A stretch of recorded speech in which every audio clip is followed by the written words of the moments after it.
एक मित्र ने पूछा है, Osho says dhyan and prem, what is this prem, how to experience it and express it.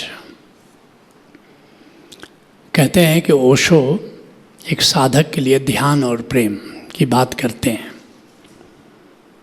कहते हैं कि इनका अनुभव कैसे किया जाए।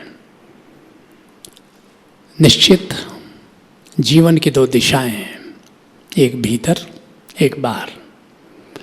जैसे एक वृक्ष है, जीवन है क्या, एक वृक्ष की तरह है। जमीन से नीचे उसकी जड़ें रहती हैं, जमीन से ऊपर उसका धड़ डालियाँ, पत्ते, फूल, फल। ऐसे ही जीवन है, आत्मा की गहराई है और दूसरी तरफ संसार का फैलाव है। तुमने देखा होगा बोनसाई, कुछ लोग एक कला की भांति बोनसाई बनाते हैं वृक्षों का। 30 साल का वृक्ष और लंबाई 30 इंच भी नहीं होती है। कैसे बनाते हैं? और नीचे से जड़ काटते रहते हैं, वो ऊपर भी उसका ग्रोथ नहीं होता, बोनसाई बन करके रह जाता है। ऐसे ही जो संसार में जीते हैं उनकी जड़ें गहरी नहीं जाती। आत्मा की भूमि पर जीवन की जड़ लगती है। जो आत्मा को जानते ही नहीं, उनकी जड़ें गहराई नहीं लेती, संसार में बड़े उथले उथले जीते हैं। लेकिन कुछ लोग ऐसे हैं जो ध्यान तो करते हैं, आत्मा की गहराई में तो जाते हैं, लेकिन संसार में उनका फैलाव नहीं होता। ये कुछ ऐसा ही हुआ कि ऊपर पेड़ की डालियाँ काटते चलो, जैसे फ्यूकस होता है, लोग ऊपर से छांटा करते हैं, वह भी अधूरा रह गया। एक संसारी भी अधूरा है। क्यों? क्योंकि आत्मा की गहराई में उसकी जड़ें नहीं है। बड़ा उथला उथला है, बड़ा छिछला है, बड़ा कंपित जीता है। जैसे समुद्र की सतह पर कोई डोंगी चला रहा हो, लहरों पर ऊपर नीचे हो रहा है। लेकिन दूसरे कुछ लोग हैं, हिमालय चले गए हैं, ध्यान की गहराई है, एकांत में चले गए हैं, लेकिन जीवन में उनका फैलाव नहीं है। उनकी डालियाँ आकाश से बातें नहीं कर रही हैं, उनकी पत्तियाँ, उनके फूल, उनके फल लहरा नहीं रहे हैं। एक सम्यक जीवन, एक संतुलित जीवन, एक विराट वृक्ष की तरह, वट वृक्ष की तरह होना चाहिए, जिसकी जड़ें पाताल में जाएं और जिसकी डालियां आकाश से बातें करें। उसी बात को कह रहे हैं ओशो। ऐसा कैसे संभव होगा? ये ध्यान और प्रेम से संभव होगा। ध्यान में कहाँ जाते हो तुम? अपने भीतर अंतराकाश में चले जाते हो, अपने एकांत में जाते हो, अपने आत्मा के एकांत में जीते हो। आत्मा की उपस्थिति का अनुभव ही ध्यान है, आत्म परिचय ही ध्यान है। वहाँ पहुँच जाते हो जहाँ तुम्हारी आत्मा के सिवा कुछ भी नहीं है। सारा संसार बाहर रह गया। संसार तो संसार, तुम्हारा अपना आकार भी बाहर रह गया, तुम्हारी सांसें भी बाहर रह गई, तुम्हारा अपना मन, अपना प्राण, अपना हृदय भी बाहर रह गया। वो एक स्थिति है, वो एक छोर है। और दूसरा, संसार में इतना प्रेम फैला रहे हो, इतना आनंद बांट रहे हो कि तुम्हारा जीवन उत्सव बन जाता है, जिसको ओशो कहते हैं ज़ोरबा द बुद्धा। आत्मा की गहराई में वहाँ चले जाओ जहाँ तुम्हारे सिवा कोई नहीं है, बुद्धत्व को उपलब्ध हो जाते हो तो बुद्धा हो गए। बुद्धा प्रतीक है आत्मस्थ व्यक्ति का।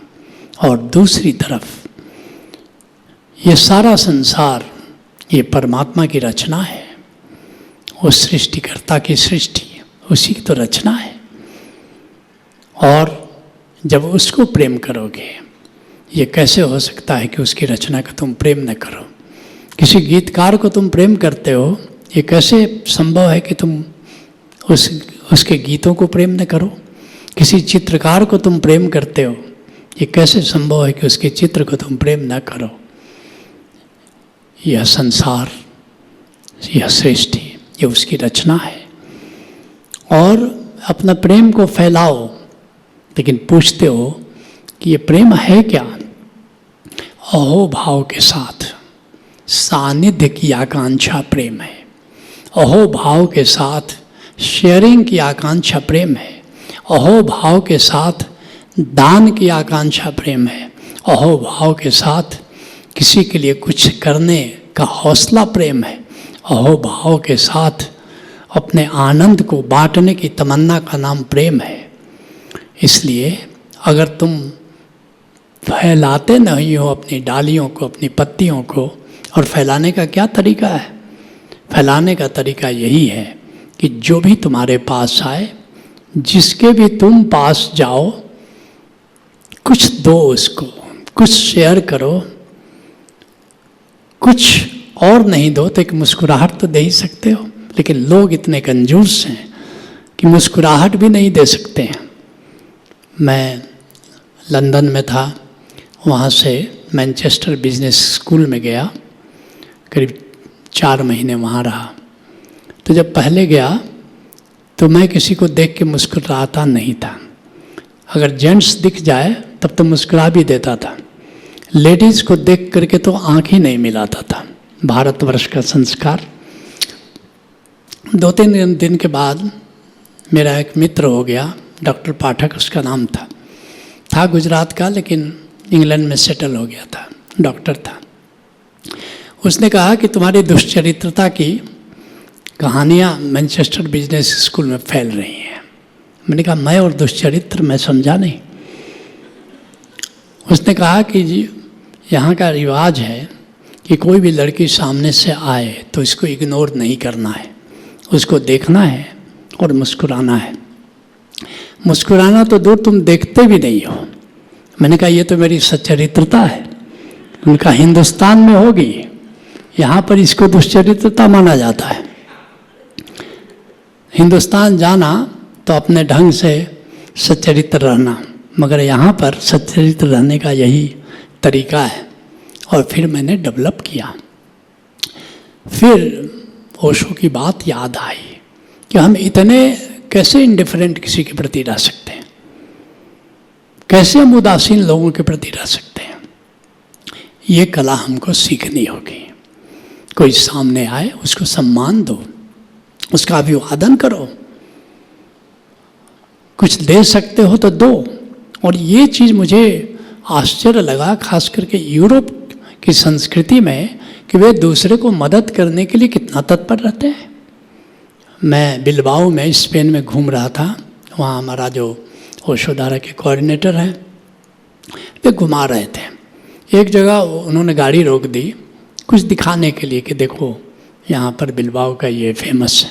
तब तक सामने से एक गाड़ी आई और आ कर के उसने रोक दी गाड़ी, और आ कर के उसने मुझे पूछा कि आप क्या रास्ता भूल गए हो, क्या मैं आपकी कोई मदद कर सकता हूँ?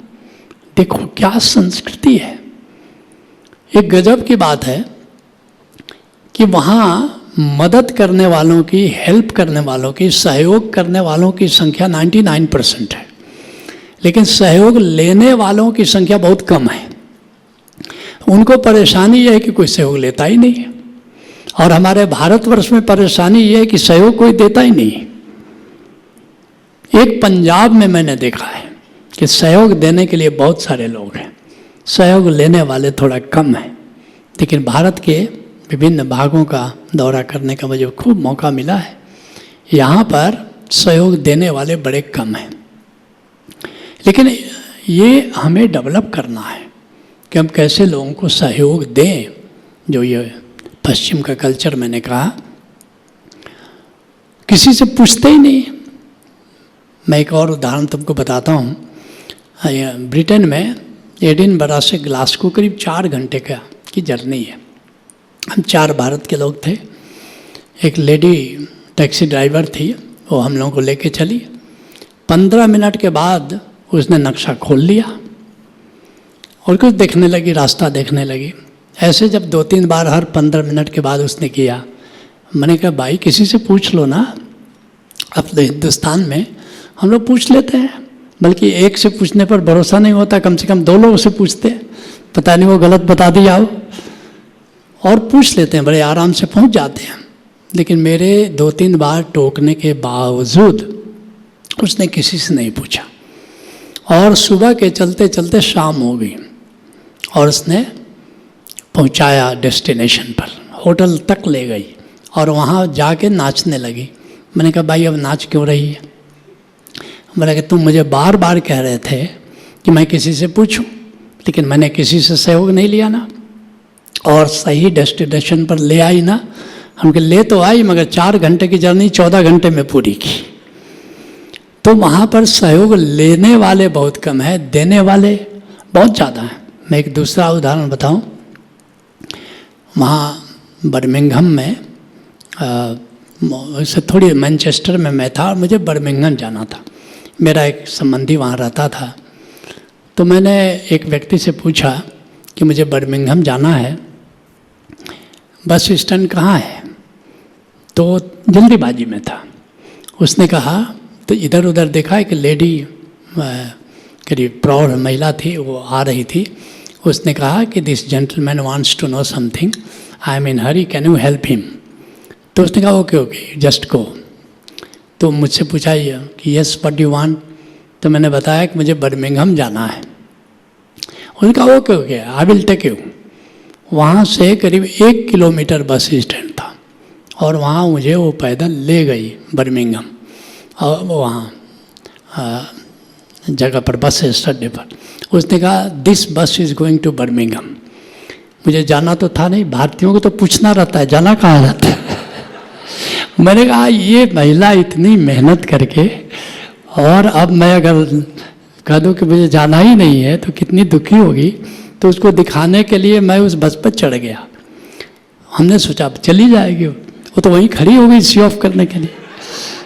मैंने अब बिल्कुल बस चालू होने को हुई तब मैं उतर गया। उन्होंने कहा व्हाट हैपेंड? बोले कि मुझे जाना नहीं था, मुझे तो केवल जानकारी प्राप्त करनी थी। मगर देखो इतने लोग हेल्प करने के लिए वहाँ तैयार हैं, इतने लोग सहयोग करने के लिए। मैं वहाँ से ये बात सीख के आया कि क्या हम ये कल्टीवेट नहीं कर सकते? इसका नाम प्रेम है। प्रेम के कई आयाम हैं।